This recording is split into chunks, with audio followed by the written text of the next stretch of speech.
కృష్ణా జిల్లా మచిలీపట్నం పాల కేంద్రాల్లో అధికారులు విస్తృత తనిఖీలు చేపట్టారు. రాజమహేంద్రవరం కల్తీ పాల ఘటన నేపథ్యంలో ఆహార భద్రతాధికారులు తనిఖీలు నిర్వహించారు.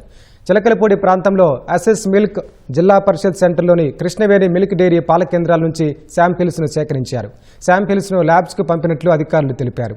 ఓ చోట అత్యధిక కాలం ఫ్రిడ్జ్లో నిల్వ ఉంచిన బాదం పాల ప్యాకెట్లను అధికారులు గుర్తించారు.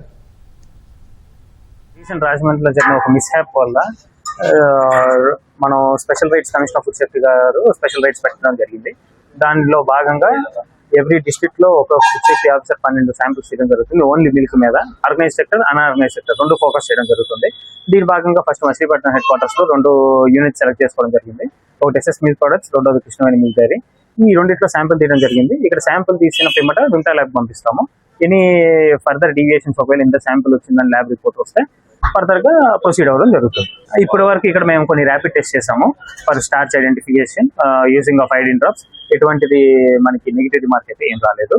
ఫిజికల్ గా కూడా వెరిఫై చేసాము. ఫిజికల్ గా కూడా బాగానే ఉంది.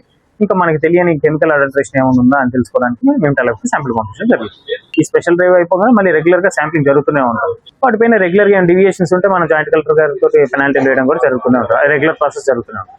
దాని మీద రెగ్యులర్ గా మనం యాక్షన్ తీసుకుంటూనే ఉన్నాము. ఇప్పటి నుంచి మనం ఇన్ఫర్మేషన్ అనేది డెలివర్ చేస్తాం.